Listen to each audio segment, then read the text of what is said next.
So here I am, it's the week before the start of the show, and I am as prepared at this point as I think I can be. For each of the sessions I've put together the basis of the structures, and I have a list of items that I need to finish off before that session starts. So today my task is to look at the first session, anything that's got a 200 number if you're looking that closely, and lay them out and make sure that I know exactly what I need and what my construction process will be like when I actually get to the venue. And that's probably an important thing for you to think about. It's all very well to prepare lots of things beforehand, but if you haven't got an idea of the construction process, then you're going to run out of time. For this activity, I'll have probably about 6 hours to put together between 5 and 7 designs for each of the sessions. So I need to know exactly how long or what I've got to do to complete each of those designs ready for judging.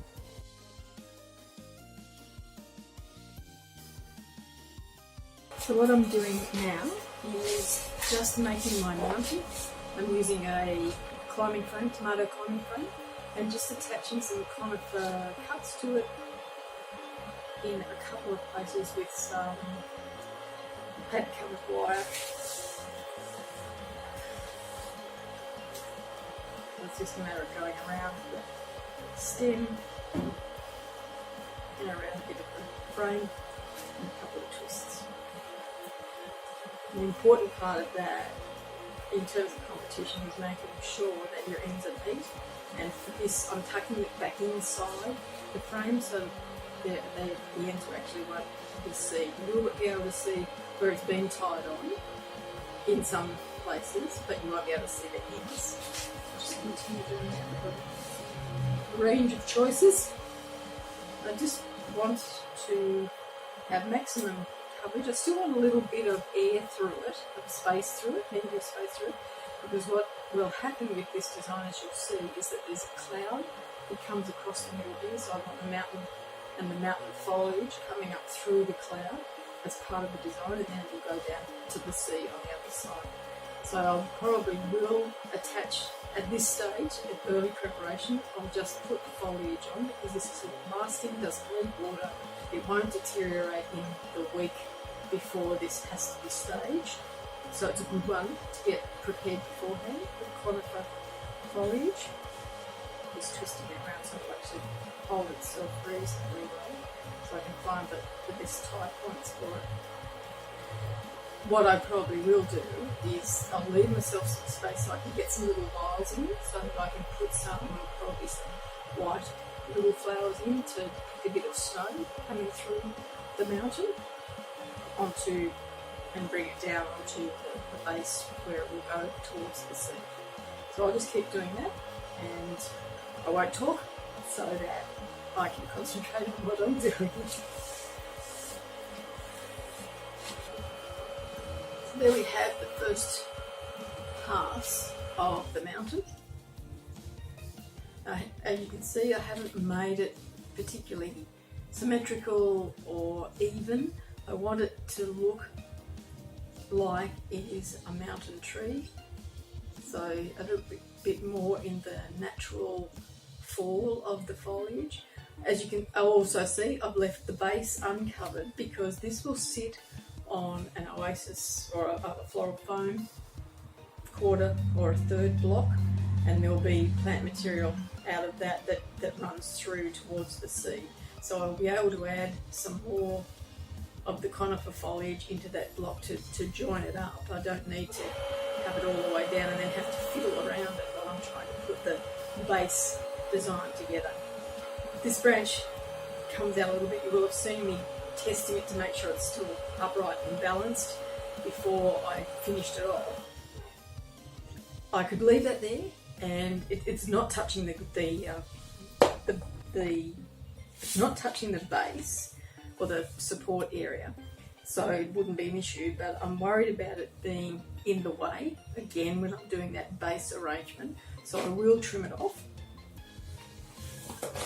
And because it's tied across that base corner there, I don't want to take away too much of the tension there, so I'll just trim it off a little bit, so maybe a third of the way down from where it was. Sorry about the noise of the secateurs. One of the things that you learn in competition is that everyone bangs their secateurs or their covers down on the table as they're going. Just don't think about it, it's just like, yeah, they're down. So if the noise annoys you, just remember that's what it's going to be like in competition. There will be this design is going to be judged all around, so I will have to look carefully at that there is different viewpoint all the way around it. Another of the reasons not to make it too symmetrical, because you want the judges to have a different view regardless of what angle they're looking at your design. I just thought I would show you, because you'll see in the finished design, but at this point I just want to test the cloud to make sure that the cloud fits. Now the cloud's made out of washi paper, and you can see the construction there. It's just a ring of wire with two wooden skewers. They've been wrapped in white masking tape, so it's a little bit less obvious about the colour difference, and then covered in double-sided tape, and then the washi paper just ripped into strips roughly,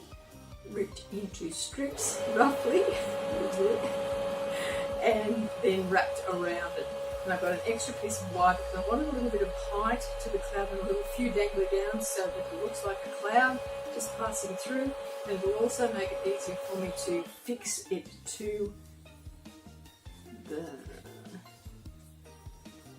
material. Now because my design goes out a long way this way, I want this part of the cloud to become this side, so that'll actually attach there, and it should still sit. Or I could attach it at the middle. Might actually attach it at the middle. So those are the things that are good to test out before you actually get to the competition room, because once you're there and you've got a limited amount of time to put stuff together, you really want to try it out a couple of different alternatives, so that if one doesn't work when you're there in the heat of the moment, you can try out a different one. So I'll probably attach it there. Again, it'll just be a little bit of paper covered wire, and the beauty of this foliage is that I can lace it around it so that it hides a lot of the paper covered wire. And probably, if I got the foliage right, it probably would hold of its own accord, but I will give it some more stability by actually attaching it once I'm there. And then you'll see in the final design. But my idea is to have a few little white flowers getting more and more prevalent as it goes down, as the probably see. Can you tell I'm from a country that doesn't have a lot of snow? Because just as I was saying, a lot of the snow would be at the top and it would be melted down the bottom. But that aside, this mountain is just different, like most of us in this country. So there'll be some white flowers scattered around it. But you'll see in the end what it looks like. But there is the mountain part of Mountains to the Sea, and you'll see the finished design a little later.